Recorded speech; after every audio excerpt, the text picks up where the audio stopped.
Gracias. Entonces, les comentaba que las rutinas de pensamiento visible son una de las metodologías, una gran estrategia metodológica que va a trabajar con las habilidades blandas de los estudiantes, ¿no? Va a desarrollar esas habilidades blandas y también ayuda a potenciar el desarrollo del pensamiento, ya a partir, no solamente como una materia aparte, sino que a partir de los contenidos que usted tranquilamente está explicando en clase, hace estas rutinas de pensamiento visible y está enseñando a los estudiantes a desarrollar su pensamiento, es decir, a deducir, a elaborar predicciones, etcétera. Pensamiento hipotético, el pensamiento analítico, está usted ayudando a desarrollar a través de las rutinas de pensamiento visible. En segundo lugar, todos a partir del establecimiento de la educación inclusiva, todos los docentes tenemos que planificar las adaptaciones curriculares. Pues para planificar, para trabajar con adaptación curricular, qué mejor que el diseño universal de aprendizaje conocido como el DUA, que es una estrategia de clase, que es una clase integradora, completamente, ahora sí, integradora. Eso le da a usted muchísima comodidad en clases y a los estudiantes también, porque todos aprenden en el mismo momento y usted no tendría que dejar de atender a unos estudiantes para atender a los chicos con necesidades educativas especiales, sino que esto trabaja todo el mundo al mismo tiempo. Vea usted. Tercero, las técnicas de gamificación en el aula. Porque el problema de conectividad que tenemos y del cual yo en este mismo momento me estoy sintiendo víctima, pero a veces hay falta de conectividad. Entonces, no podemos pedir a los niños de pronto que haya un internet o que se puedan bajar, ¿cómo se llama? Recursos de internet. A veces no hay tiempo. Entonces, a través de las técnicas de gamificación, nosotros sí podemos crear nuestros propios recursos a partir del PowerPoint, a partir de y del uso de la plataforma que más utilicemos para dar nuestras clases. Tenemos también el aula inversa, ¿verdad? Parecería que hablar del aula inversa fuera ya repetitivo, pero sabemos que no, sabemos que algunos compañeros docentes tienen conocimientos del aula inversa, pero todavía no se no se deciden a utilizar esta herramienta porque no saben cómo aplicarla realmente en el momento de la clase. Otra cosa, ustedes recuerden, el aprendizaje basado en proyectos. Primero, preguntas, problemas, proyectos. Así es este ABP. Entonces, ¿qué es lo que estamos haciendo actualmente? Estamos tratando de hacer una clase diferente del modelo lineal que hemos llevado adelante. Nuestro querido ERCA, nuestro ciclo de aprendizaje, pues hay que darles una vueltita de tuerca más y sacar el máximo del partido a este tiempo que tenemos de clase con los niños para trabajar, para emplear el tiempo de otra manera, no sin embargo para dejar sin efecto un buen aprendizaje, sino todo lo contrario, para hacer un aprendizaje eficaz. Y otro tema más, claro, nos están solicitando que hagamos el portafolio, ¿verdad? Pero el portafolio debe ser evaluado con rúbricas. Las maquetas de los estudiantes deben ser trabajadas y evaluadas con rúbricas. Los proyectos, este mismo aprendizaje por ABP, siempre debe ser evaluado mediante una rúbrica. Así que trabajar también, conocer la técnica, elaborar rúbricas técnicamente se convierte también en una fortaleza del docente de calidad. Esta noche, en este tiempito que tenemos, vamos a compartir con ustedes, vamos a compartir entonces algunos de estos temas. No todos, porque esto sí, no. Vean, eh, les invito a los cursos que QualiPlus ofrece con cada uno de estos temas y que allí sí tenemos para explayarnos y conversar y trabajar con ejemplos y lo demás. Entonces, en este momento, vamos a mirar una muestra de qué se trata cada uno de estos temas. Y entonces yo comienzo con las rutinas de pensamiento visible. Comienzo con las rutinas de pensamiento visible. Y comienzo con una rutina propiamente. Sobre el tema, pensamiento visible. ¿Qué sabe usted? ¿Qué desea saber? Si ya conoce las rutinas de pensamiento visible, ¿con qué datos puede aportar al conocimiento de los demás? Porque esto es importante. Para iniciar una clase, tener una rutina de pensamiento que nos ayude a activar los conocimientos. Vea usted. Pero no solamente para activar conocimientos, sino como vamos a ver, podemos utilizarlas en cualquier sentido que les parezca. Y vamos entonces con una de las primeras, de los primeros ejemplos. Este es una reunión de esas que ahora estamos añorando, pero que ocurrían antes de esta cuarentena, ¿no es cierto? Antes de ingresar en pandemia. Así es que, observe usted, tenemos una reunión de amigos del trabajo. En esa reunión se originó una discusión sobre un tema político de mucha importancia. Cada uno de los contertulios expresaba su punto de vista y sus propias conclusiones respecto de los distintos aspectos del tema. De pronto, Alberto sintió que ya había escuchado las opiniones de algunas personas y era su momento. Así que, en voz alta y con una dicción muy clara, comenzó su elocución sobre el problema político. Su exposición avanzaba prístina y transparente y seguía y seguía y seguida cuando de pronto se detuvo y dejó en suspenso el resto de la idea. Sus ojos se abrieron con sorpresa y hubo un instante de silencio. De pronto, sus amigos le dedicaron una ovación, le aplaudieron y su esposa se acercó y le dijo muy bajito: "Te pasaste, mi vida", y le sonrió visiblemente orgullosa. ¿Qué cree usted que le ocurrió a Alberto? ¿Qué pasó? ¿Por qué esa expresión de sorpresa, ese quedarse calladito en ese rato? ¿Qué fue lo que ocurrió?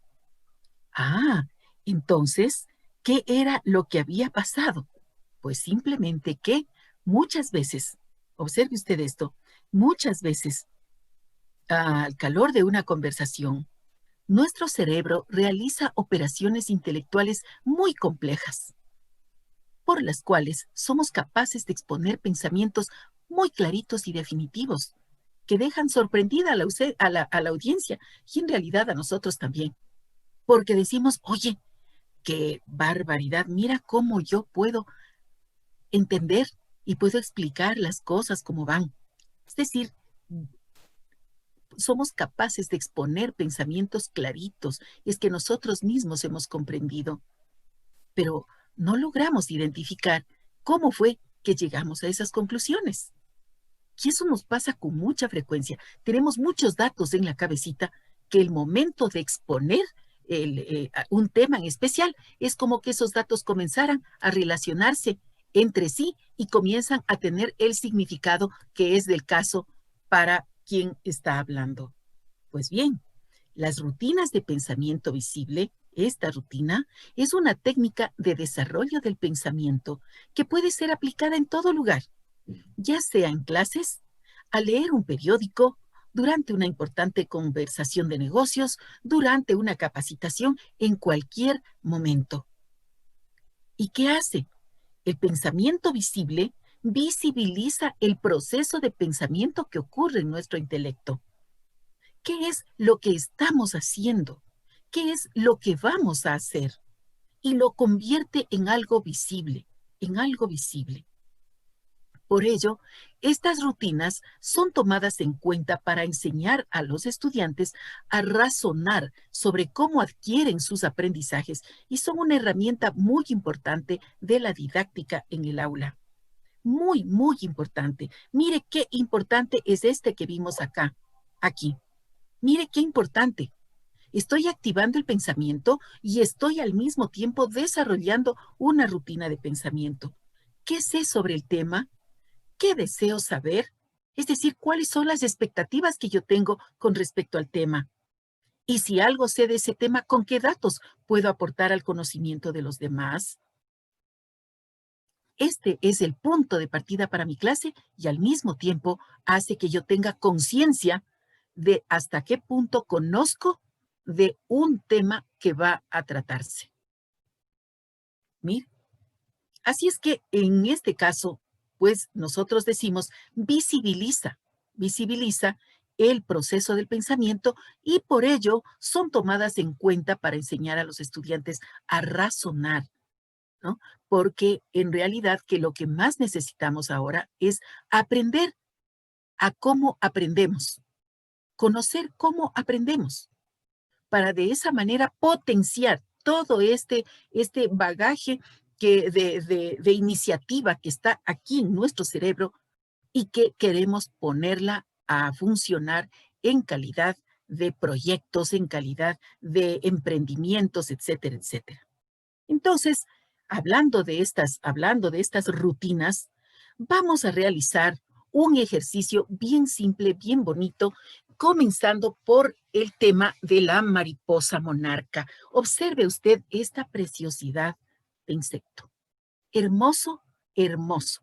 Uno de los seres más bellos de la naturaleza. Ahí tenemos. La mariposa monarca es espectacular desde el tamaño. Algunos entomólogos que han podido medirlas nos indican que hay lugares donde hay mariposas monarca que abiertas las alitas dan hasta 20 centímetros de tamaño. 20 centímetros. O sea, una hermosura, una hermosura. Sobre esta mariposa monarca tenemos el siguiente informe. El viaje vital de la mariposa monarca.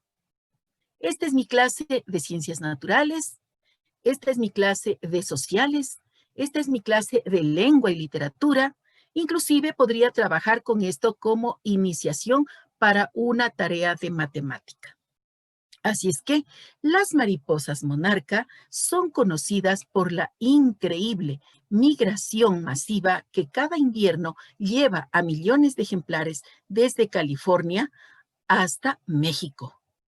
La monarca norteamericana, porque hay en toda América, ¿no? Pero la monarca norteamericana es la única mariposa que realiza una travesía tan espectacular, con una distancia cercana a los 5,000 kilómetros de viaje. Estos insectos deben partir cada otoño antes de que llegue el frío que acabará con ellas si se demoran demasiado. Muchos científicos están preocupados por la población actual de mariposas monarca que pasan el verano al este de las montañas rocosas.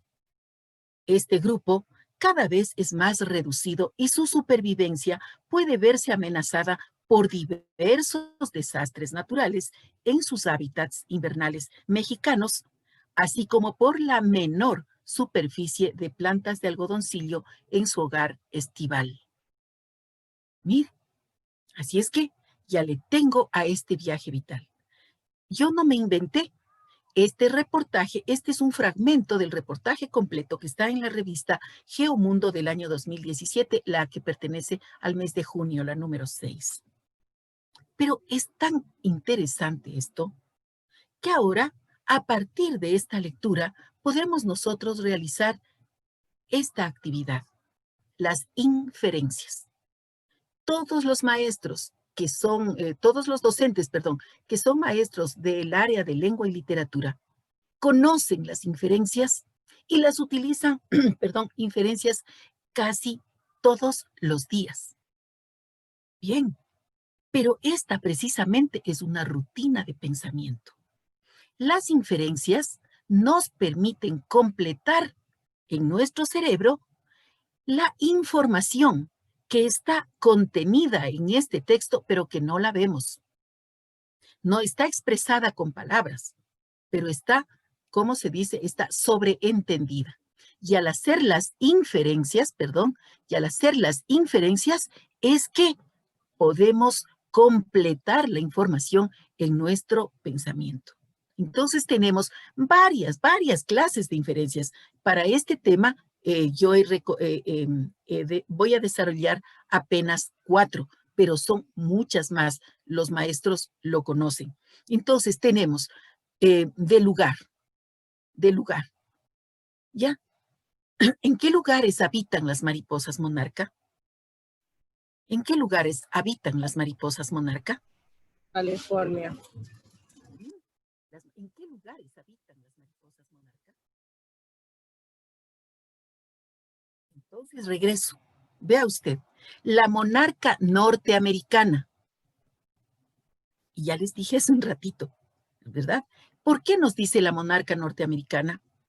Porque seguramente hay también monarcas canadienses, monarcas en México, en Centroamérica, en Sudamérica, en Quito, en Latacunga, en Guayaquil, en Vinces, porque es la mariposa más bella, pero en nuestros países son pequeñas, ¿no? Son bonitas, a veces alcanza como la palma de una mano, preciosas, pero en ese país, las mariposas monarcas son grandes y hacen esa increíble migración. Así que, ¿dónde vive la mariposita monarca?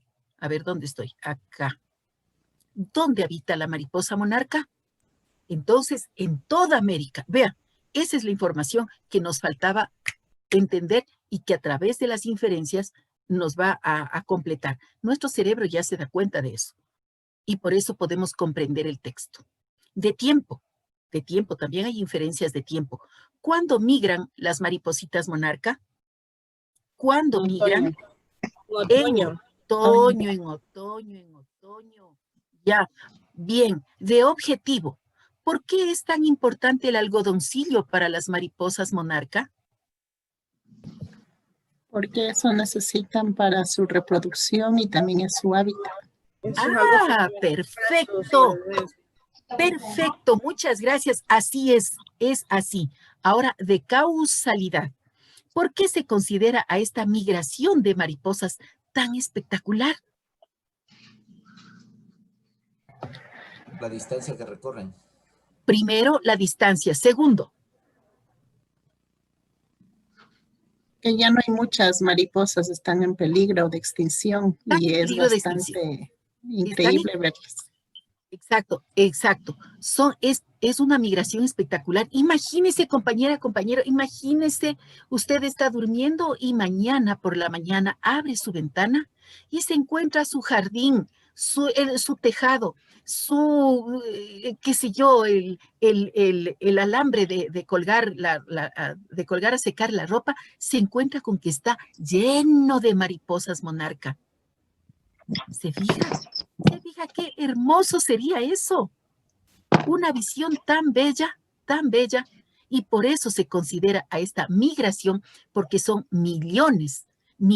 Están decayendo, sí, pero todavía siguen siendo millones de mariposas que migran, que vuelan, que van poblando los cielos de los distintos lugares por donde pasan y la gente se maravilla. Por eso se le dice que es tan espectacular.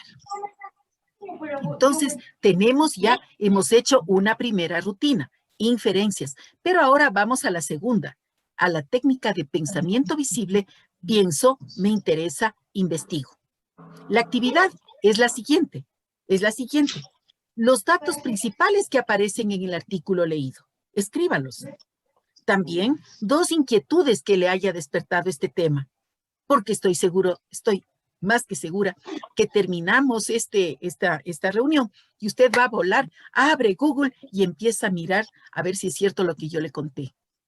Y de verdad que va a encontrar muchísimo más. Es decir, le ha despertado inquietudes, ¿verdad? Y luego, ya al final, los aspectos del tema, de esos aspectos de la mariposa monarca que le gustaría investigar un poco más. Y defina también cómo podría investigarlos. Entonces, yo he motivado a mis estudiantes a través de esta lectura, he hecho inferencias y motivo a mis estudiantes para que llenen este cuadro. Este cuadro se llama el organizador Pienso, me interesa, investigo. Así es que usted, pues, va a pedir va a preguntarles a los niños, ¿qué cree que sabe sobre este tema? ¿qué cree que sabe sobre este tema? Bien. Ahora, ¿qué preguntas o inquietudes tiene? Y tercero, ¿qué le gustaría investigar sobre este tema? ¿Cómo le gustaría investigarlo? Por favor, con lo que usted ya escribió o con sus ideas que ya tiene listas en su cabecita, llene este recuadro, ¿no es cierto? Y esto va a convertirse en el aliciente para trabajar el tema que usted desee. Ciencias naturales, estudios sociales, lengua y literatura, matemáticas o biología, no sé. Pero aquí comienza el estudiante a decir, a ver, ¿qué sé sobre las mariposas? ¿Qué sé sobre las mariposas monarca? Ah, yo vi unita. ¿En dónde vio? En el jardín de mi abuelita. ¿De verdad? ¿Y era como esta? ¿Era como esta que yo le indiqué? Sí, sí, sí. ¿Y qué preguntas tiene? Ah, no, pues ahora que ya conozco cómo son en Norteamérica, ahora quiero verlas. Perfecto. ¿Y cómo va a encontrar esa información? Bueno, yo voy a entrarme a Google, a Taringa, a no sé qué, a las diferentes plataformas de información que están en Internet, ¿verdad? Así funciona esto. Esto le ayuda al estudiante a clarificar qué sabe, qué le inquieta, qué le interesa y cómo va a conocer más sobre el tema. En nuestras planificaciones siempre hay una partecita que dice motivar a los estudiantes a indagar. Ahí está. Ahí tenemos una manera de motivar a los estudiantes a indagar. Bien, estas técnicas de pensamiento visible son aplicables a los distintos momentos de la clase. Por ejemplo, en la anticipación, pienso, me interesa, investigo, vea, o esto sé, esto deseo saber y esto aprendí. En la construcción del aprendizaje tenemos varias técnicas. Por ejemplo, las inferencias, como vimos, la técnica del semáforo, la técnica del puente, la técnica del sabía y ahora sé, la técnica del reloj, ahora veo y no veo, y otras técnicas más en la construcción de aprendizajes. En la consolidación podemos trabajar con la técnica denominada preguntas estrella, o la técnica es-no es, o la técnica denominada doble vía, o la técnica que se llame el ascensor, y otras técnicas así bien bonitas que se pueden trabajar en este sentido. Y en el punto de la metacognición, ahí siempre pido a mis compañeros docentes, hagamos metacognición antes de completar la consolidación. ¿Cómo? ¿Qué sé? ¿Qué sé? ¿Cómo aprendí y para qué me sirve? Ahora, ¿qué datos de mi cabecita aprendí? ¿Y qué otros datos que sabía no han sido los correctos? ¿Verdad? Porque en la activación de conocimientos previos, por ejemplo, pues a veces se conoce algo, pero no siempre es lo correcto. Así es que durante la clase se hace una acomodación nuestro cerebro sobre el tema de, yo no sabía que las mariposas monarca eran tan grandes. Así es que sube mi conocimiento real de mariposas y baja lo que yo pensaba que eran, unas chiquititas como las que vi en el jardín de mi abuelita. ¿Sí? ¿De acuerdo? Entonces, eso se llama el sube y baja. ¿Qué es el conocimiento que es más importante? El conocimiento nuevo, el conocimiento real, y baja esas ideas que a veces no son verdaderas y que necesitamos, pues, o confirmarlas o descartarlas a través del aprendizaje, ¿no es cierto? Entonces, vean ustedes, tenemos hay varias. Siquiera, por decir un número pequeño, deben ser unas 50 técnicas de pensamiento visible que son aplicables a los distintos momentos de la clase. ¿Y esto de dónde viene? Este es un proyecto de la Universidad de Harvard. Este es una parte del proyecto cero de la Universidad de Harvard, donde algunos docentes han ido creando esta técnica, esta metodología del pensamiento visible para hacer que nuestros alumnos desarrollen sus habilidades cognitivas, desarrollen sus habilidades blandas, desarrollen sus habilidades analíticas y de esta manera, pues, hacer que el aprendizaje sea más efectivo. Hemos conversado ya sobre el pensamiento visible. Ahora Queda colgado en la repisa. La repisa. Y los micrófonos para poder escuchar sin interrupciones, por favor. Por favor, apaguen sus micrófonos, por favor. Solamente ayúdennos silenciando su micrófono y con eso no nos interrumpen. Bien, ahora sí, voy a pasar al diseño para todos. Voy a pasar esto que se llama el DUA, el Diseño Universal de Aprendizajes. Bien, estamos teniendo entonces como les decía, esta es nuestra realidad actual. La construcción y la consolidación y esto, ¿cómo que se llama eso? Algo especial ahí. El administrador, sí, Roberto. Señor Bolívar Castillo está abierto. Ya apagó. Gracias. Gracias. Entonces, decimos, vamos a hablar ahora en esta realidad que tenemos de educación inclusiva. Una de las estrategias para trabajar la educación inclusiva es la adaptación curricular. La adaptación curricular, como todos sabemos, tiene varios grados. Grado 1, grado 2, grado 3. Perfecto. Hay adaptaciones que se deben hacer desde los edificios hasta el material didáctico con el que trabajamos con los niños. Entonces, en este sentido, el diseño universal nos trae lo que les comentaba al inicio, ¿no? Nos trae una comodidad de trabajo para todos los docentes. ¿En qué consiste este? Para que podamos entender qué es lo que pasa con nuestros niñitos, les voy a contar una historia y ustedes reflexionarán sobre ello. Bien, observen ustedes estas dos fotografías. Preciosas. Esto es el paraíso terrenal. Y estas fotografías fueron tomadas en nuestro país, en una zona que ustedes ya la deben estar reconociendo porque son fotografías ecuatorianas. Bien, entonces resulta que hay este lugar. Bueno, este lugar está bien bonito. Aquí ingresan los turistas y observen cómo se puede acercar tranquilamente, bien cerquita de la cascada y refrescarse y escuchar el rumor del agua cayendo por la cascada y oler, percibir el aroma de las flores, el aroma del follaje. No muy lejos de ahí está el canto de las aves entre estas tres gritonas que son las favoritas del lugar. Es un paraíso de ensueño que usted puede visitar con su familia y tener un momento de relax, de paz, de tranquilidad y de belleza, belleza, belleza en todo sentido. Bien, más ¿qué pasa? Resulta que usted un día quiere irse y se encuentra con esto. Desde abajo, desde a ras del suelo, hasta arriba, arriba, arriba, arriba, más alta que la valla que puso Trump en México, así, una valla altísima, enorme, que no deja ver nada. No le deja ver lo que está más atrás. Usted sabe que allá está ese paraíso, pero no va a poder ingresar porque le pusieron una valla. Tremendo. ¿Sabe lo que dicen entre las personas que también hay otras personas que ahí también están y que están muy enojadas, están frustradas? Dicen que un político se ha comprado eso.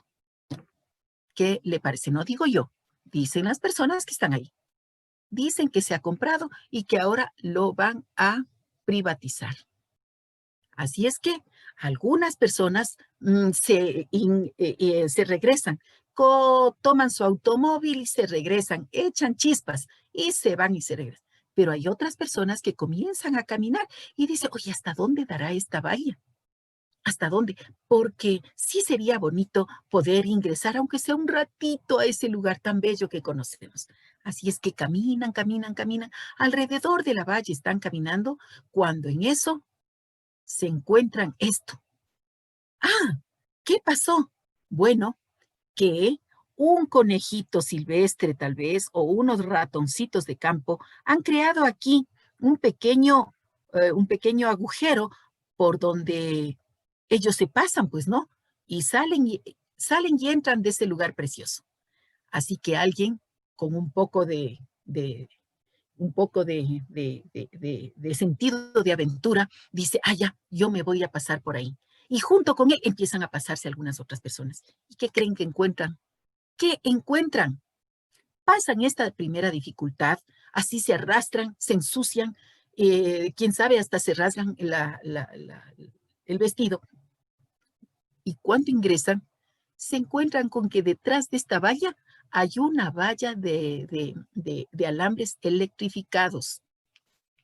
Hay una valla eléctrica. Detrás de esta valla había una eléctrica. Y a través de la valla eléctrica, ellos miran que han puesto una gran cantidad de perros, que son estos perros de vigilancia. Oiga, unos Rottweiler horrorosos, unos perros, estos perros pastor alemán, inmensos, grandes, furiosos. Hay un husky siberiano que ya, ese sí, cuando mira, ataca. Y no contentos con eso, no me van a creer, también está ahí un pelotón de guardias de seguridad armados. Es decir, no hay manera de pasar hacia ese hermoso lugar que todos sabemos que existe. Entonces, ¿qué pasa? Ojo, ¿qué pasa? La gente regresa. Se regresa por donde entró. Y los que están afuera, ¿qué viste? Sí, sabes que no se pudo pasar, está bien difícil, pero ¿sabes lo bonito? Que a lo lejos, sí se oye la cascada. Y los pajaritos, se oye, qué pena que me dio no poder pasar un poquito más allá. Pero la verdad es que está bien peligroso, hay bastantes obstáculos.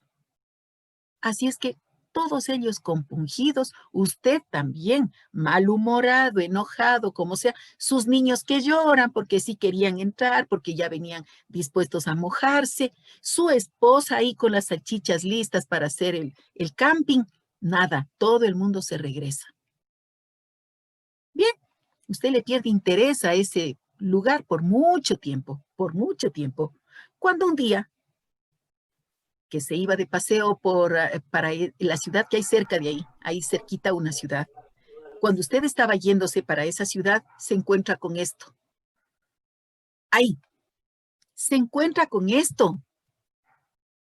Han quitado todos los obstáculos que había y se encuentra con un rótulo inmenso que viene y le dice, bienvenido. Este lugar es para ti. Disfrútalo. ¿Cómo se sentiría? ¿Cómo se sentiría?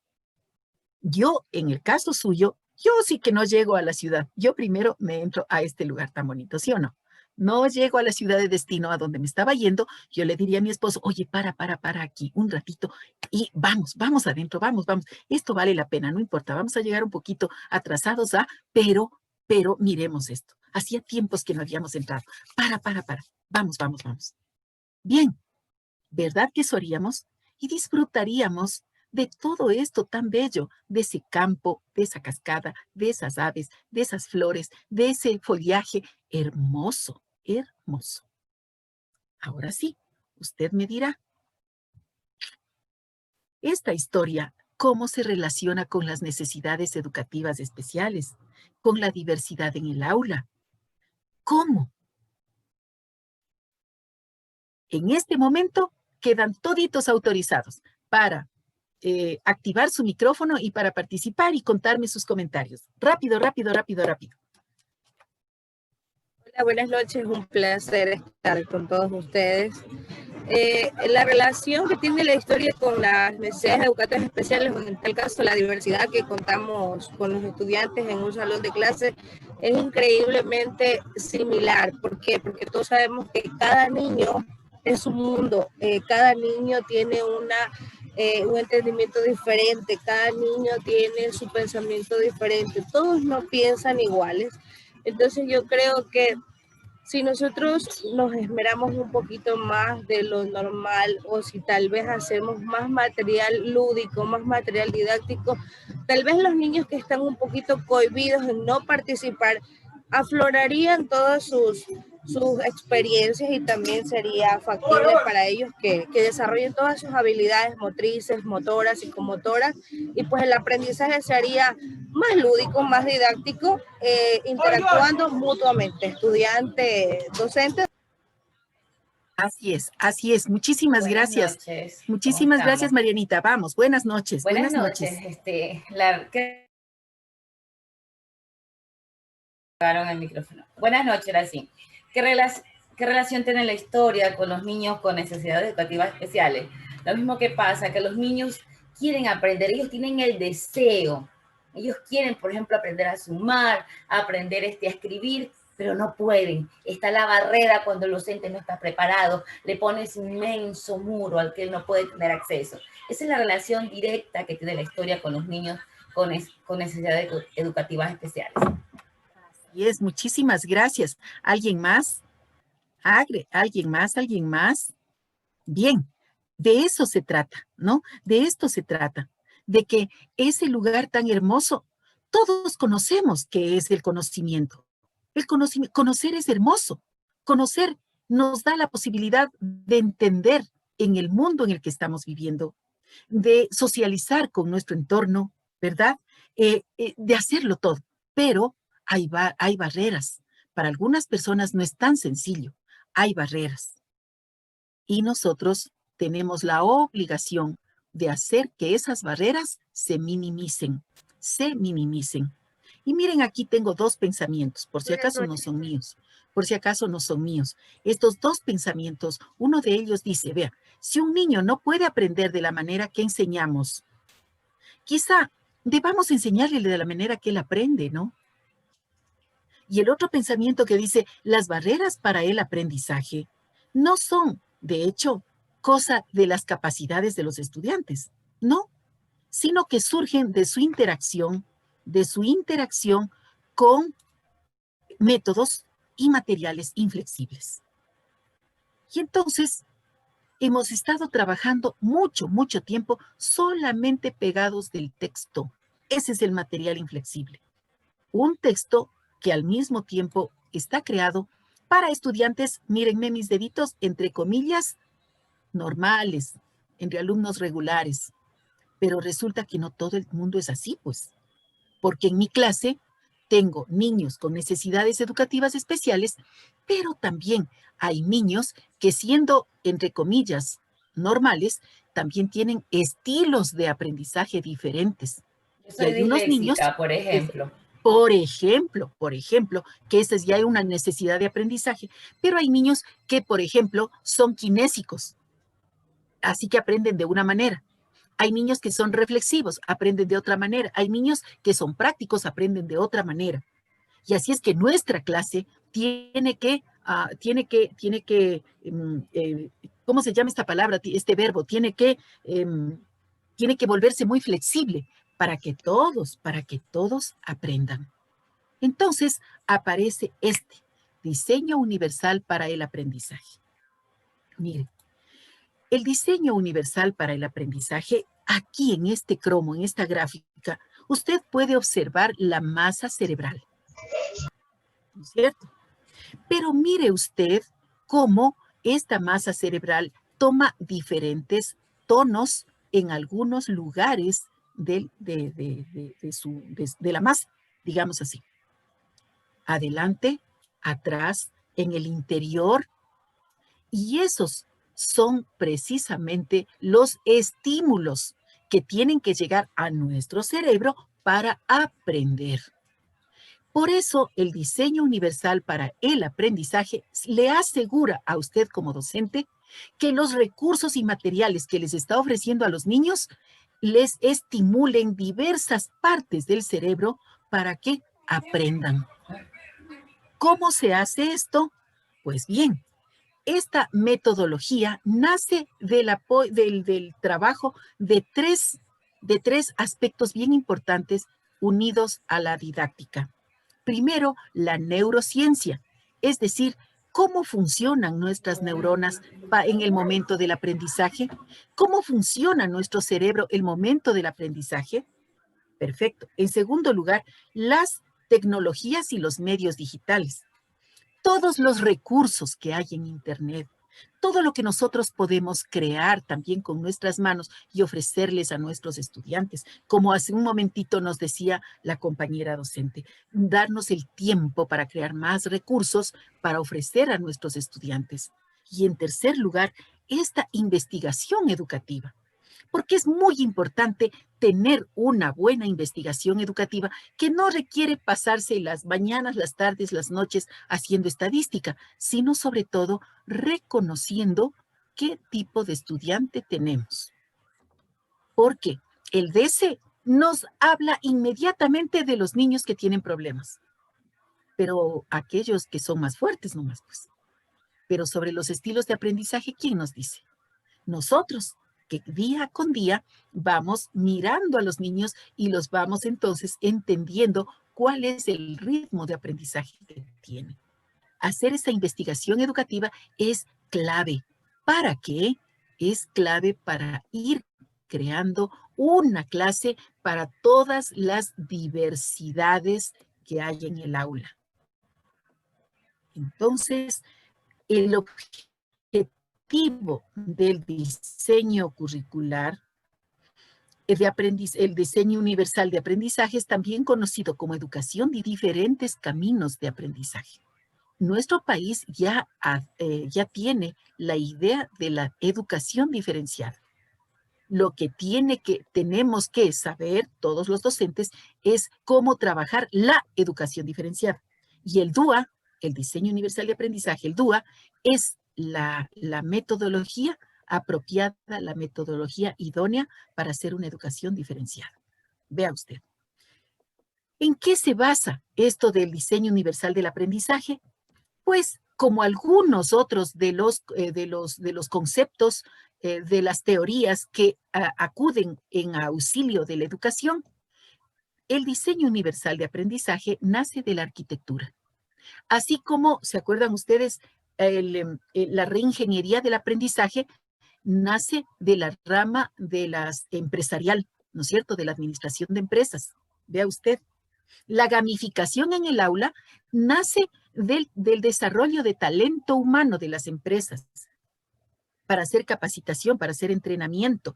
Entonces, y luego, pues la educación mira que esas son buenas ideas, buenas alternativas y las vamos acoplando a nuestra labor educativa. Así nace el DUA, a partir del diseño universal de la arquitectura.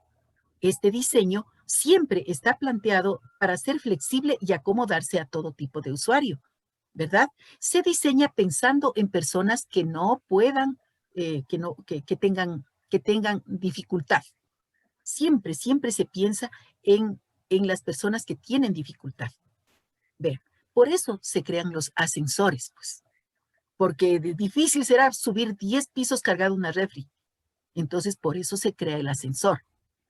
Y se diseña, y se sabe, ¿no? Que cuando uno diseña algo pensando en las personas con límites, en realidad el diseño resulta beneficioso para todos, así como este ejemplo.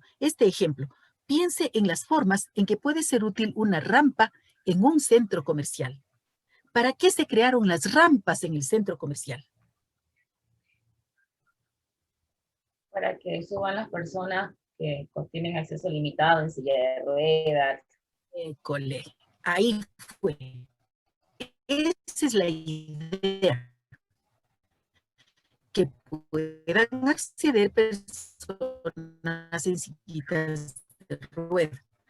Pero también observe, esta misma rampa puede ser, así como puede ser empleada por un usuario de silla de ruedas, también puede ser utilizada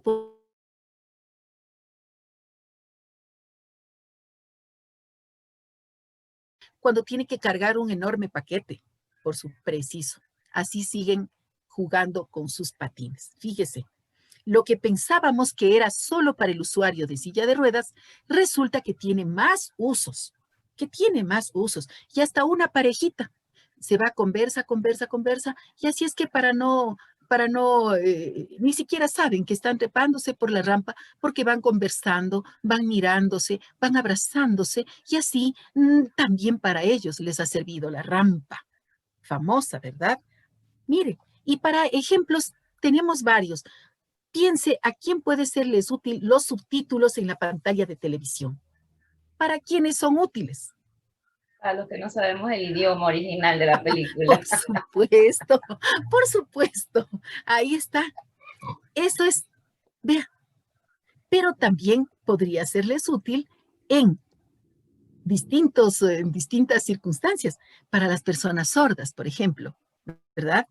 Porque así, con los subtítulos, ellos se enteran de lo que va pasando.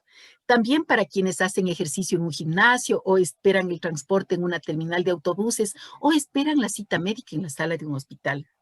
Porque por lo regular los televisores ahí están sin sonido. Así es que está el televisor encendido sin sonido. En el gimnasio, cada quien utiliza su iPod y está escuchando su música.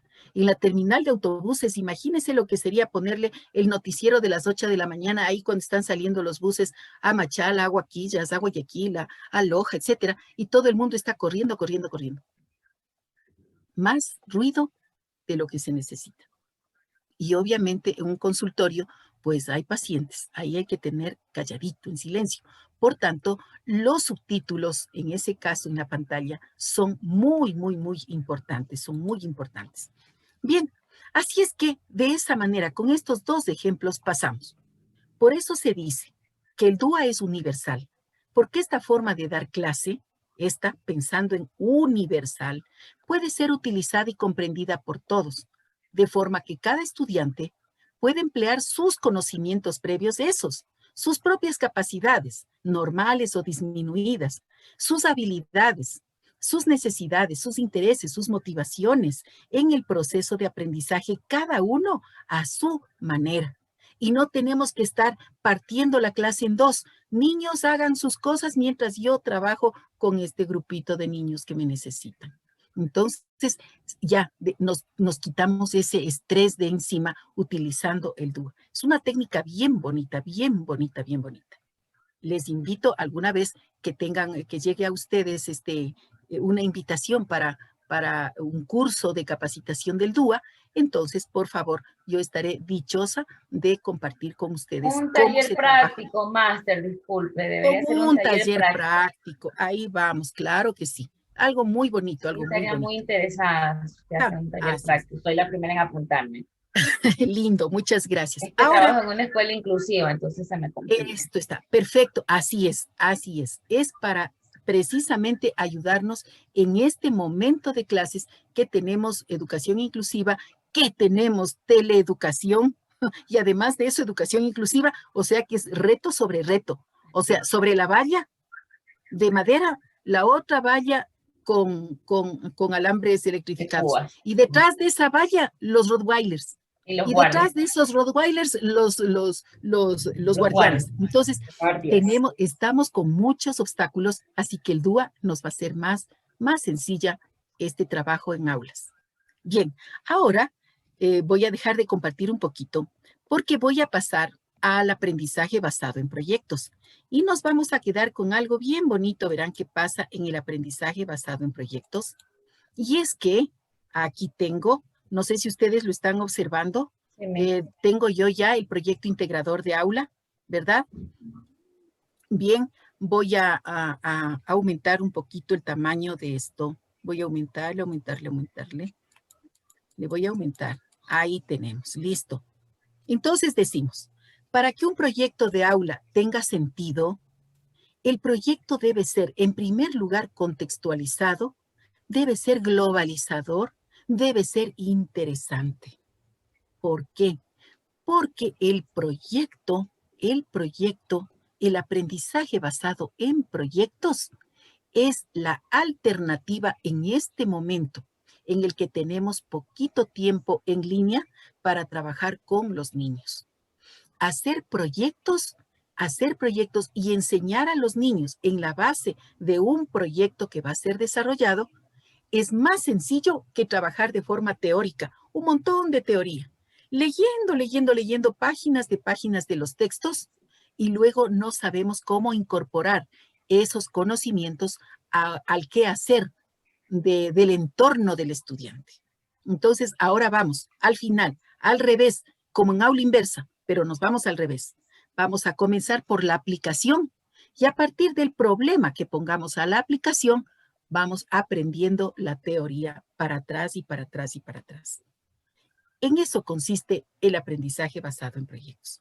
Pero este proyecto no es pues cualquier cosa. Es decir, si yo trabajo supongamos que vi en Santa Elena, a mis compañeros de Santa Elena, un grato saludo, linda tierra, pero vamos a suponer que yo trabajo en Santa Elena.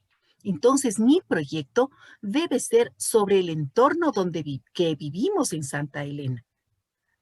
¿Sí? No pensar que sería un proyecto realizado en Guayaquil o un proyecto realizado sino en Santa Elena. Ahora, un proyecto globalizador. Globalizador significa que tenga más de 2 materias, en el que se integren más de 2 asignaturas. Lo óptimo, lo perfecto, es crear el hexágono didáctico que tiene 6 lados de ese hexágono.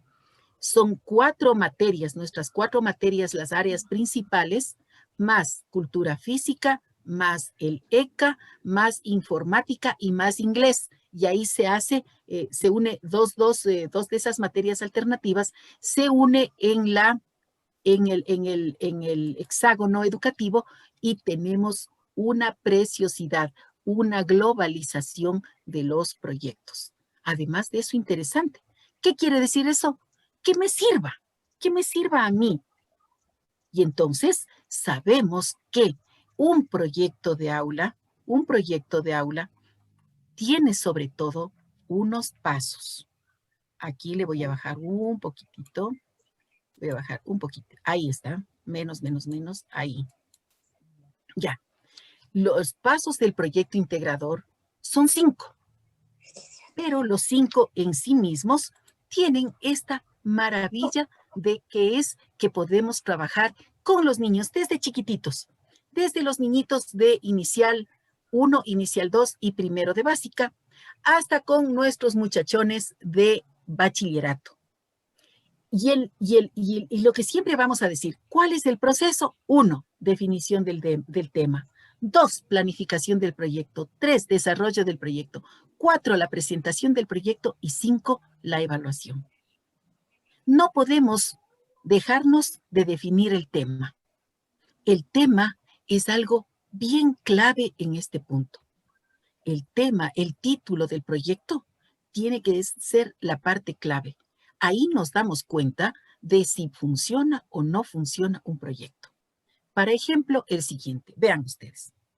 Vamos siempre a hacer una pregunta. Vamos siempre a hacer unas preguntas. Las preguntas. Ya. ¿Cuáles son los trastornos que tienen los niños de 5º y 6º de básica? Trastornos en la salud más frecuentes. Bien.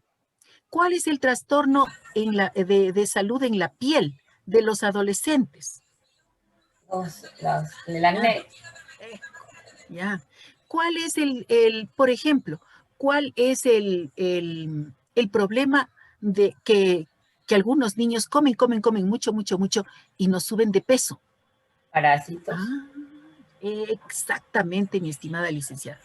Vea, a esas preguntas le siguen los proyectos. Entonces, ¿qué queremos saber de los mayas, de los egipcios, de los romanos? No, ese no es proyecto. Podemos hacer una hermosa maqueta, sí, pero no, ese no es un proyecto. Un proyecto trata de responder a preguntas. Y vamos a pasar aquí y vamos a ver, esto es ahí. Vean, trata de responder las preguntas. Trata de mirar qué necesidades hay, qué no está bien, qué nos falta, qué nos está pasando. ¿Qué pasa en mi barrio? ¿Por qué tengo tantas fundas de plástico botadas en la calle? Y se van para allá y regresan por acá con el viento que corre, las lleva y las trae. ¿Por qué está pasando eso? Eso es el tema exacto, la pregunta exacta para formular un proyecto. Luego, en la elección del tema, el tema del proyecto nace de dudas, nace de inquietudes, nace de intereses que van a resolverse a través, que van a expresarse a través de preguntas, ¿verdad? Van a expresarse a través de preguntas. La idea o qué vamos a crear para resolver esas inquietudes, Vamos a priorizar el tema de entre las varias opciones que se plantean, porque los niños son bien creativos y ellos dicen, ¿qué pasa con los, por ejemplo, qué es lo que ocurre con los niños que comen bastante, comen, pero no están subiendo de peso? Y entonces los niños dicen, es que se están llenando solamente. Benita, ya mismo, Benita, gracias. Ya le doy la palabra a Benita, por favor. Los niños dicen entre ellos, es que se está llenando solo de chicles, es que corretea mucho, es que mucho. Entonces los niños mismos, como son súper creativos, ellos ya tienen la respuesta para todo, por favor, ellos tienen la respuesta para todo. Entonces hay que priorizar el tema de entre las varias opciones que se planteen y sobre todo que haya un diálogo acerca del tema problematizador. En ese diálogo es donde se crean espacios para expresar lo que los niños están pensando. Y entonces eso nos sirve para hacer un diagnóstico de los conocimientos previos. Así comienza el tema del proyecto. Quiero decir que yo, Marina Chamorro, sentada en este escritorio donde estoy esta noche, sábado en la noche, y tengo que presentar un proyecto para séptimo, para octavo o para bachillerato, y quiero presentar un proyecto y quiero llevar adelante el proyecto con mis alumnos, eso no funciona así. Yo tengo que llevarles inquietudes a mis estudiantes. Inquietudes. ¿Qué es lo que pasa? ¿Por qué pasa? ¿De dónde? Para guiar la conversación, para que no se vayan a distraer los chicos en cosas que no vienen al caso y solamente nos hacen perder tiempo, sino yo pienso para encaminar la conversación hacia el tema que hacia cualquiera de los temas que van a ser importantes. Pero yo no puedo tomar la decisión por los chicos. Yo tengo mi edad y los niños tienen su edad y ellos tienen sus inquietudes acorde con su edad. Así que comenzamos por ahí. La definición del tema del proyecto siempre trae de la mano el trabajo en esto, en un diálogo, en una generación de espacios de diálogo en clase que nos lleven incluso a hacer un diagnóstico de esos conocimientos previos. Segundo, voy a planificar. Ya tenemos el tema del proyecto, pero ahora los vamos a planificar. Vamos a determinar las actividades del proyecto a través de un mapa mental, a través del hexágono cognitivo que les decía, del hexágono didáctico. Vamos a determinar las actividades. Se puede hacer el proyecto de trabajo, por supuesto. Si usted no le gusta el hexágono cognitivo, pues entonces puede hacer una constelación de ideas, que también es bonito. Y ahí va localizando los diferentes aspectos que se van a tocar en el proyecto. Cada una de las preguntas se abre a una serie de acciones, ¿no? Se abre a una serie de acciones que serán graficadas con fechas, con responsables, con recursos, y eso nos ayuda a crear nuestro cronograma de trabajo. Entonces, en la planificación, los componentes responden a las siguientes interrogantes básicas. ¿Qué vamos a hacer? Vamos a hacer una crema para manos. Ah, ya. ¿Por qué hacemos esa crema para manos? Porque con tanto alcohol y con tanto gel alcohol que estamos, oiga, realmente que se nos han dañado la piel de las manos. Tanto que nos lavamos y tanto alcohol, están dañadísimas la piel de la mano. Ah, ya. ¿Y para qué vamos a crear esa cremita? Porque queremos que la piel esté humectada. Entonces vamos a crear una crema humectante. Ahora, ¿quién hará qué cosa? Y entonces comenzamos a plantear los grupos de trabajo. los grupos de trabajo. Grupo investigativo, grupo de realización, grupo de exposición, grupo, en fin, todas las tareas vamos hacia lo que haremos. ¿Cuándo? ¿Cómo lo haremos? ¿Dónde lo haremos? Vamos a hacer un poquito en clases y un poquito más en casa. Ya. ¿Y cómo lo haremos? Hay una primera fase que será trabajo individual de investigación. Y la segunda fase del proyecto ya viene la parte creativa, donde vamos a crear entre todos la crema humectante. ¿Y cuándo terminará? Nos ponemos nosotros mismos un tiempo. Pueden ser 4 semanas, pueden ser 6 semanas y hacer valer como una unidad didáctica, por ejemplo. ¿Y con qué lo haremos? Y ahí vienen los recursos. ¿No es cierto? Ahí están los recursos.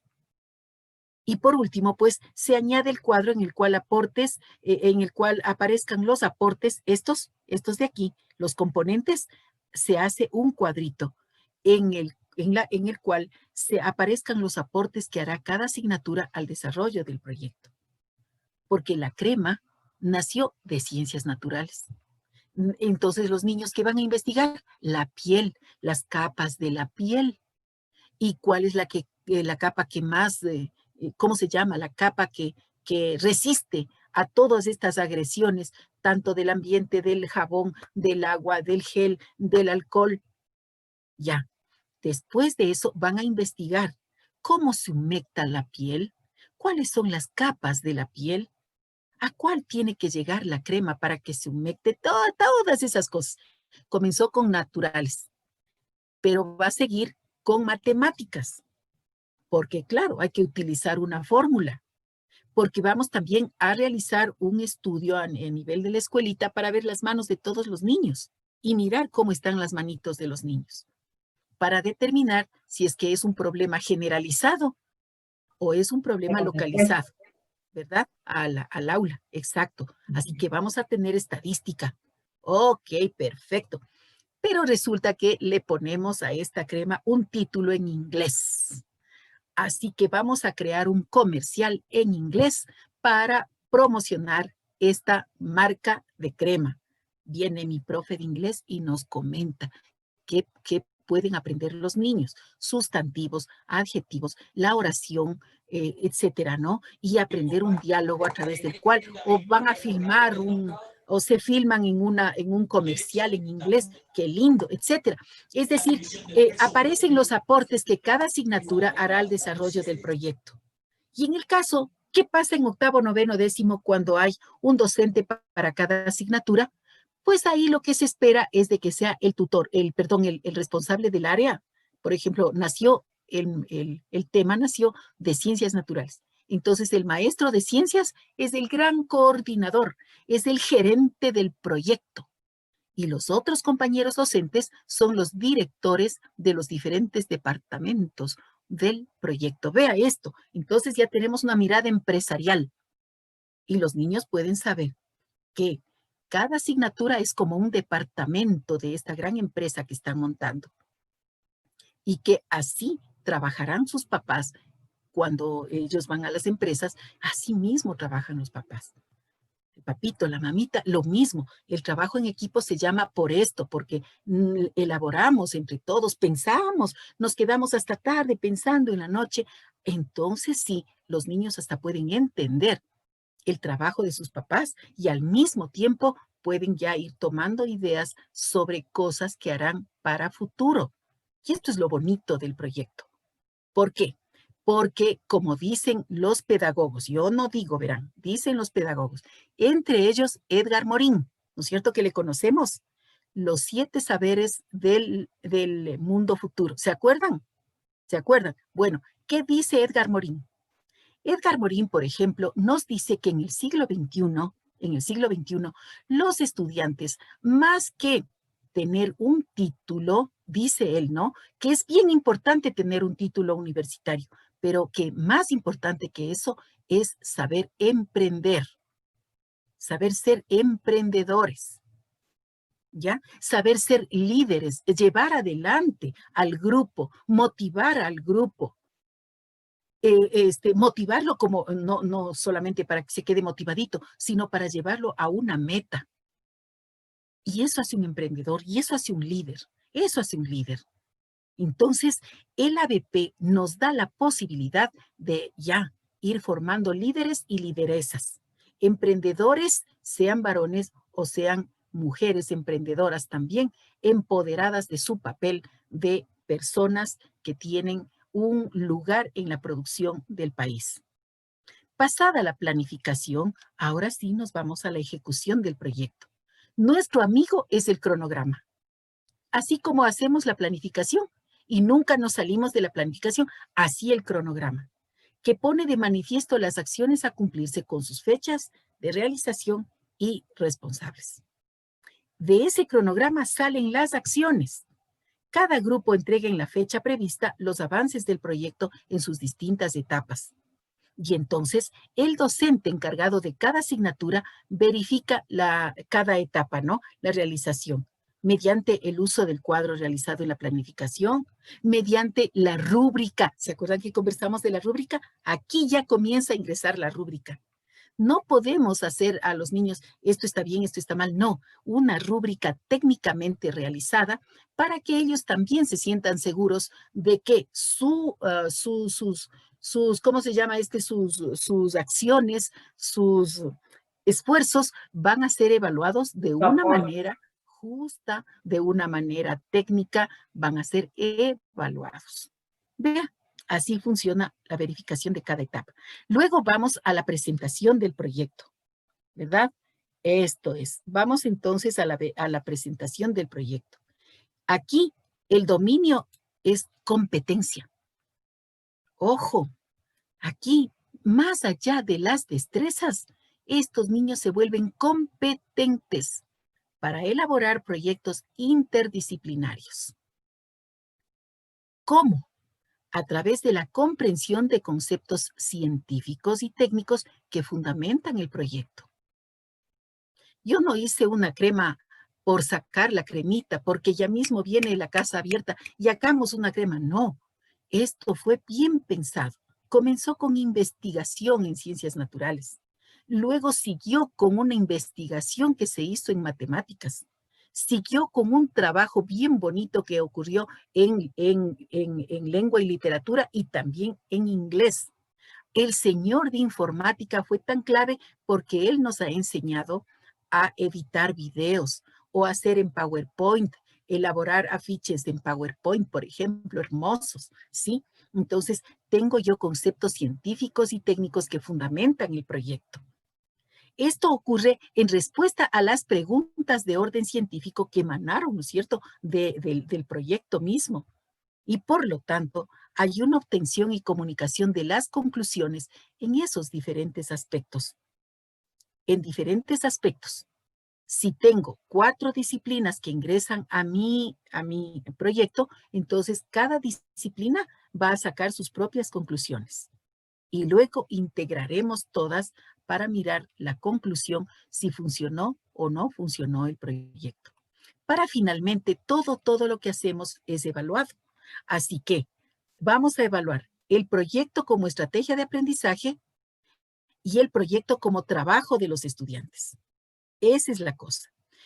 Como estrategia de aprendizaje, veremos que cada etapa del proyecto dé lugar a un reajuste, a un cambio de estrategias, que haya una metacognición, que es lo que hemos venido conversando desde el inicio, que haya una metacognición como la fase final del aprendizaje.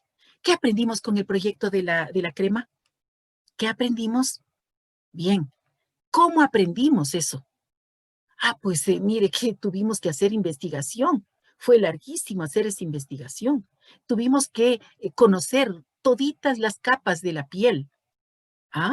Además, ahora sí ya conocemos que ha habido una industria que en donde se encuentran los materiales o los elementos para crear las cremas. Y la perfumería. Se le pone perfume a la crema. Yo no me imaginé. Entonces, vean, hay una metacognición, hay un porqué, ¿no es cierto? Siempre va a haber un porqué. ¿Cómo fue que aprendí? ¿Cómo fue que aprendí? Eso es clave en la metacognición. Y en cuanto al trabajo de los estudiantes, entonces, ¿qué vamos a ver?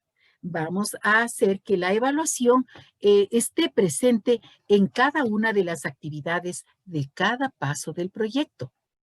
Y que el indicador, ¿no es cierto? Estos descriptores de las, ¿cómo se llama esto? De las rúbricas, los descriptores de las rúbricas, en realidad nos ayuden como evidencias de lo que va a ocurrir, si es que es visible, que sea medible, que sea cuantificable para todos, para tener una evaluación completamente técnica, bien justa y motivante para los niños.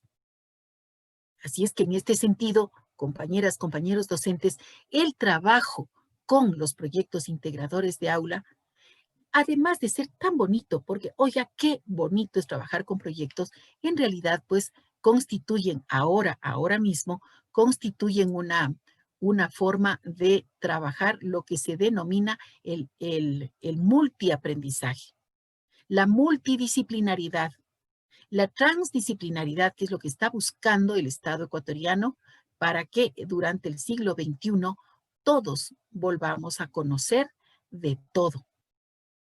Con esto, hagamos, es mi petición, que hagamos del ABP nuestra estrategia de clases preferida. Verán, el primer proyecto, qué difícil, pero desde el segundo en adelante, los chicos se vuelven expertos en hacer las cosas. Siempre vamos a tener esta parte de metacognición. ¿Qué aprendimos? ¿Qué fue lo que se nos hizo dificultoso? Entonces los niños mismos van a decir, sabe que estuvo difícil esta parte, esta otra parte. Ya. Y para el siguiente proyecto que podríamos mejorar, y en el primer proyecto salen una cantidad de equivocaciones. Perfecto, de eso se trata. Porque esas equivocaciones van a ser superadas en el segundo, en el tercero, en el cuarto proyecto. Después, los niños mismos van a decir, ¿y cuándo hacemos proyectos?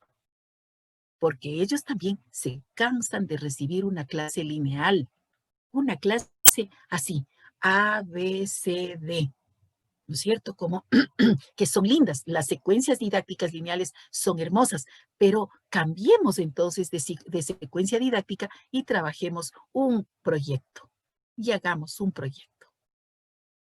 Bien, ahora sí, dejamos los micrófonos abiertos, voy a dejar de compartir pantalla, hacemos un bonito mosaico aquí con el rostro de nuestros participantes y estaba levantándome la mano. ¿Quién era que me levantó la manito? Y le doy la palabra. No, yo levanté la mano porque quería preguntarles, el sector donde yo trabajo es un poco conflictivo y los niños siempre preguntan que por qué los chicos se drogan en la calle, que qué podrían hacer para que ellos no se droguen. Y ahorita que estaba hablando de proyectos, quería que me dé una idea cómo podía trabajar un proyecto en base a eso.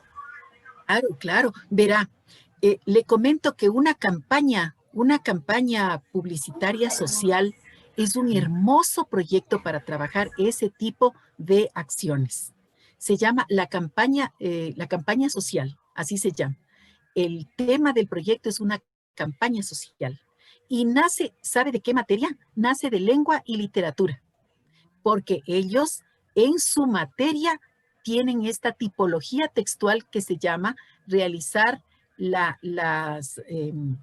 valla publicitaria, y por ahí las encuestas, la campaña publicitaria, las publicidades. De ahí nace este hermoso. Y usted lo puede trabajar con los niños a partir de quinto de básica, porque ya ellos tienen un poco más de conocimiento de gramática y esas cosas. Puede trabajar desde quinto de básica hasta tercero de bachillerato. Pero vea, por ejemplo, ese proyecto es bien bonito, una campaña social para que todos los niños conozcan ¿qué se llama esto? Las tremendas consecuencias que trae el uso de drogas, ¿ya? El uso de drogas. Así es que es bien bonito, es muy bonito. Se puede hacer, verá, debate, se puede hacer dramatización, se puede hacer, ¿qué más hacen? Escriben ensayos, escriben avisos, afiches, carteleras. Hoy escriben de todo y se puede ingresar con lengua y literatura, con sociales, con matemáticas y eso queda precioso. Además, nos apoya el compañero de informática para enseñarnos a elaborar todas esas cosas, para no usar mucho papel, pero sí que sea utilizando pues la tecnología informática. La asignatura ECA también abarca. Gracias. Muchas gracias. ECA también, por supuesto. ¿Cómo nos vamos? Yo pienso que ahorita, en este momento, todos los proyectos que pensemos, tenemos que ponerle al ECA, porque ECA con esas tantas ¿qué se llaman esto? Pues ellos desarrollan muchas destrezas, ¿no? Con diferentes estilos, arte, con escultura, con dibujo, con pintura. Ellos en este momento están, creo que esa asignatura les da muchas herramientas para trabajar la parte de la difusión, la parte de la socialización, la presentación, la presentación ya del proyecto. Les da muchas herramientas. Muchas gracias, máster. Tenemos preguntas por otro lado. ¿Alguien más nos pregunta? Veamos qué nos han dicho. Ahí está. Miren ustedes. Sí, el ingeniero Hugo Carrera, pues ha ofrecido que van a subir todas estas capacitaciones, creo que es a la página web, supongo yo, de Qualiplus, para que ustedes puedan acceder a ellas el momento que necesiten. Bien, ¿tenemos alguna otra pregunta? ¿Inquietud? No hay preguntas. Bueno, ¿hay inquietudes? No. ¿Hay traumas? No, tampoco. Me parece bien. No, muy buenas noches. Solamente una inquietud. De la estrategia DUA que usted nos socializó, quisiera saber solamente si es que tal vez hay un modelo de planificación o solamente es una estrategia como parte de la enseñanza. No, es una estrategia que trae su propio modelo de planificación. Y eso es lo bonito, porque cuando hacemos el curso de DUA, comenzamos a trabajar desde la parte de la neurociencia, pasamos a conocer muchísimos recursos tecnológicos y luego unimos eso en nuestra clase. Y es un bonito curso, es un bonito curso. Así que ya queda recomendado. Sí, y es también con un modelo de planificación. Sí, mi estimada. Sí es. Ya, muchas gracias.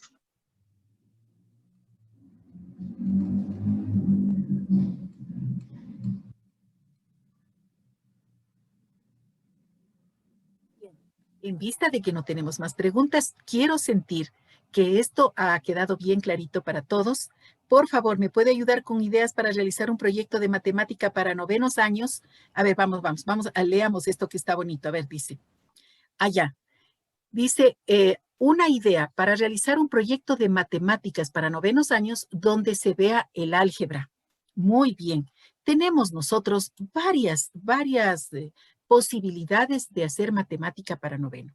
Y le voy a comentar algo. Verá, un proyecto para matemáticas comienza con física.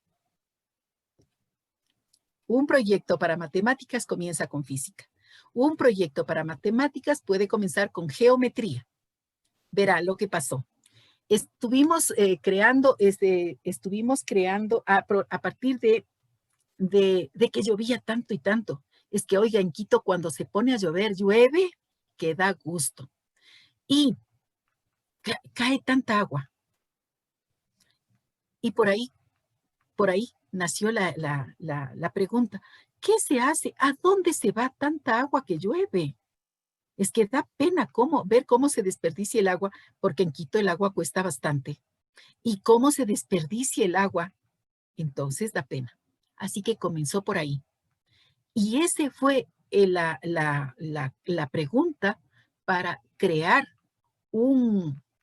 ¿cómo se llama esto? Para crear un mecanismo que ayudara a recolectar el agua, llevara el agua, se creara la bomba para ingresar el agua lluvia al baño para que sirva para limpiar el baño. que sirviera para también utilizarle como agua para el lavado. Pero, ojo, hay que bajarle desde los techos, ¿verdad? Desde los techos, desde los tejados, hay que bajar y hacer todo eso que tiene que ver con una canalización que vaya hasta el inodoro. Oiga, eso fue física, fue matemáticas. ¿Y quiénes estuvieron a cargo? Justamente los niños de noveno. Justamente para ellos. Así que vaya viendo que hay ideas con las cuales usted puede trabajar. No comienza por la materia matemáticas, pero sí se necesitó cantidades de álgebra para poder determinar todos esos, ¿qué se llaman? Para hacer todos los cálculos, para bajar el agua, para que esa agua que bajaba, sin necesidad de bomba, vaya hasta el inodoro y funcione en el inodoro. Bien, espero que esa idea le funcione. Espero que sea buena. Buenas noches. ¿Puedo preguntar? Buenas noches. ¿Puedo consultar? ¿Cómo está? Mucho gusto. Claro que sí. Justo esta semana estuvimos trabajando en una institución, en nuestra institución, en la elaboración de los proyectos. Pero según lo que acabo de escuchar usted, empezamos mal. Yo soy docente de lengua y literatura. Y le digo que empezamos mal porque los proyectos ya los plantearon ciertas áreas. Es decir, no hubo un compartir con los estudiantes, como usted decía, y a raíz de esto, pues que surgieran las ideas para el proyecto. Es tal así que para los segundos de bachillerato plantearon un proyecto que a mí no me despierta, como cuando usted mencionó Roma, Grecia, lo antiguo, y es algo que yo creo que los estudiantes se van a aburrir con ese tema, pero sin embargo ya quedó por elección planteado. Entonces, yo veo, según lo que usted nos acaba de indicar, pues que empezamos mal. Y si queremos despertar, en los estudiantes esta curiosidad, este afán de participar, de investigar, de inmiscuirse en el conocimiento de nosotros, aprender de ellos, porque eso hacemos también los docentes, hemos empezado mal. Veo que hemos empezado mal, la verdad, porque los temas los dieron ciertas áreas, y yo no veo la participación del estudiante, como usted claramente nos ha expresado en lo de la cremita, que imagínense, ¿quién no quiere al final exponer su proyecto, el producto de su proyecto ante los demás compañeros, ante la institución, y diga, mira, hicimos esto y es beneficioso y bueno, nos va a ayudar mucho, hazlo en casa, lo puedes hacer y sería genial. Pero en los temas que nosotros tenemos veo que hemos empezado mal entonces. ¿Qué me recomendaría usted? Porque el día lunes, bueno, yo soy secretario justo de los segundos de bachillerato y llevo pues las actas y todo acerca de la elaboración de estos proyectos. ¿Qué me recomendaría usted? Porque el lunes tenemos una nueva reunión para yo poder hablar o cómo, pues, a la autoridad. Usted sabe que todos llevamos un nivel jerárquico, a pesar que decimos que es participativo, pero siempre hay alguien ahí que nos está dando las directrices, para poder cambiar esta mentalidad, porque como lo veo yo, justo pues yo digo que mis alumnos se van a aburrir realmente si empezamos con los temas que nosotros hemos dado como docentes. Gracias. Robert, un favor, ¿cuál es la materia en qué asignatura nació el proyecto? ¿Cuál es la asignatura base del proyecto? Les dieron a dos, no entendimos por qué se hizo selección. Ciencias naturales y sociales. Y luego las demás aportamos, y es como ustedes, son proyectos multidisciplinares, es decir, estamos aportando lengua, aporta inglés, aporta matemáticas, aporta ECA, ¿no? Es decir, en básica superior, porque yo soy profesor en básica superior en bachillerato, en básica superior vamos a integrar el proyecto con 7 materias, que es las que tenemos. Y en bachillerato, hasta segundo de bachillerato, vamos a participar con 6 materias, como usted nos indicó, con el hexágono educativo, porque son 12 materias, ¿no? Pero vamos a dar 6, es decir, medio curso va a trabajar con 6 materias y medio curso va a trabajar con 6 materias, es decir, hemos hecho grupos. Que bueno, hasta ahí está muy buena la repartición. Lo que a mí no me queda, o sea, no me suena es que se hayan impuesto los temas y no haya habido la participación de los estudiantes. O sea, desde ahí, eso es lo que me llamó la atención. Ese es un problema. Ese es un problema. Sabe que ahora les voy a contar una historia. Les voy a contar una historia que nace de una experiencia que me tocó pasar. Resulta que así, pues, como estos proyectos no son de ahora, estos proyectos se los está poniendo en marcha desde el año 2008, ¿no? Y entonces, en muchos de los casos, estos proyectos nos ayudaron a salvar el número de estudiantes en los colegios cuando, y esta es mi historia, esta es una experiencia y ustedes de pronto también conocieron, cuando en el gobierno anterior se abrió la parte de los colegios fiscales y los colegios particulares comenzaron a perder alumnos y teníamos como a mí me tocaba en ese tiempo, era vicerrectora, entonces decíamos, oye, ¿cómo hacemos para que se queden nuestros chicos? Y empezamos a trabajar proyectos. Entonces, así, claro, unos profesores iban llevando bonito el proyecto, pero otros, así como yo les contaba, sentados en el escritorio de su casa, sábado de noche con cafecito al lado, crearon el proyecto. Solitos. Cuando fueron el lunes, dijeron, justo lo que les decía, ¿no? Dice, vamos a hablar, nuestro proyecto va a ser sobre la cultura egipcia. Y yo me quedé helada, dije, ¿y ahora? ¿Cómo le digo a mi compañera que ha hecho, que no era así? ¿Cómo? Digo, ya verán. Vamos a tomar a la cultura egipcia como la base teórica, ¿no? Pero ¿sabe qué? Vamos a hacer le vamos a hacer un juicio de la historia. ¿A quién le vamos a hacer? Al Tutankamón. Le vamos a hacer un juicio de la historia al Tutankamón. Oiga, Tutankamón hizo horrores y barbaridades. O sea, no es que hizo horrores y barbaridades, pero él iba a ser juzgado. Hicimos un juicio, mi estimado Robert.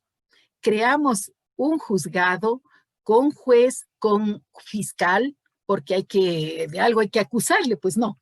Y también con defensores. Y había un jurado como esos que vemos en las películas de Estados Unidos, que usan 12 personas, así. O sea que había que usar bastantes niños, porque el curso era de 25 estudiantes. Así es que ya teníamos el juez, el Tutankamón, la esposa del Tutankamón, el sacerdote de Tutankamón, etcétera, etcétera, etcétera. Oiga, cómo en primer lugar aprendí lo que jamás había aprendido sobre la cultura egipcia. Los chicos se consiguieron muchísimos materiales que habían encontrado en una enciclopedia bien vieja que se llama La Historia de la Humanidad. Se encontraron unos datos increíbles, espectaculares. Al final, la presentación fue tan linda, pero le digo, tuvimos debate, tuvimos exposición, porque para hacer la exposición el abogado tuvo que crear un ensayo. Y así, oiga, unos habían especializados en historia, otros estaban especializados en los textos de lengua y literatura, otros estaban especializados en la parte propiamente de cómo era la parte religiosa, porque por algo estaba Tutankamón, era Dios, pues, era uno de los dioses, en el faraón es el dios de la religión egipcia. Entonces había también que mirar la parte, eso fue bonito, pero así le salvamos, oiga, al proyecto, a partir de que el compañero se tomó la molestia de pensar solito y mientras tanto ya no, o sea que ya no nos iba a funcionar como proyectos. Entonces, funcionó, valió la pena, quedaron todos bien contentos, aprendieron y lo que es más, por ahí van saliendo las cosas. Si tengo un tema que es muy teórico, entonces hay que volverle algo extraordinariamente práctico.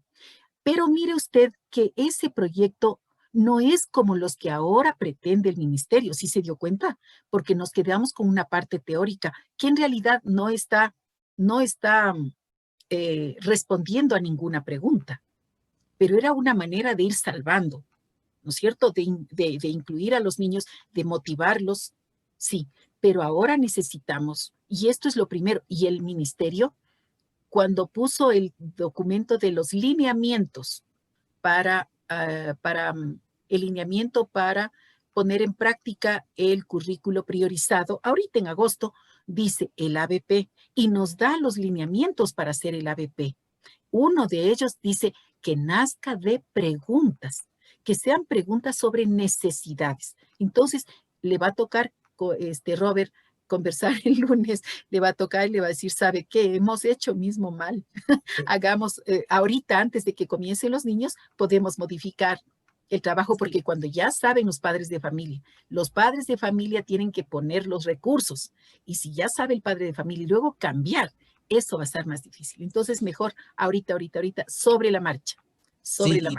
Y uno de los temas que tenemos es sobre cuestiones de participación política, rol involucrado. Imagínense con adolescentes tocar un tema en los segundos de bachillerato. O sea, yo me quedé, dije, pero involucrarlos. Y hay que los jóvenes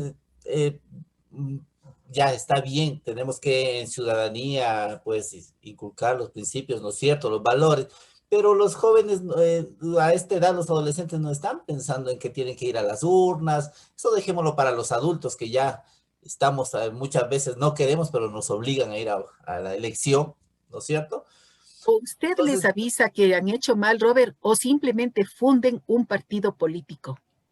Eso sería genial. Por ahí podrían ser mucho mejor. Por ahí. Funde un partido político. Ese puede ser un gran proyecto. Muy gentil, gracias. Okay. Gracias por su ayuda. Bueno, está bien. Si no tenemos más preguntas, yo les mando un abrazo inmenso. Que tengan una noche muy bonita. Que tengan mañana un domingo precioso y el lunes y toda la semana sea llena de éxitos. Gracias, magíster. Gracias, Marinita. Marina. Gracias. Muchas gracias. Muchas gracias. Doña Patricia, qué gusto. Gracias. Igualmente, un gusto verla. Gracias, un abrazo. Gracias, máster. No se olviden del taller práctico, máster. Gracias. Gracias. Más gracias. Que Hasta pasen otra oportunidad. Gracias.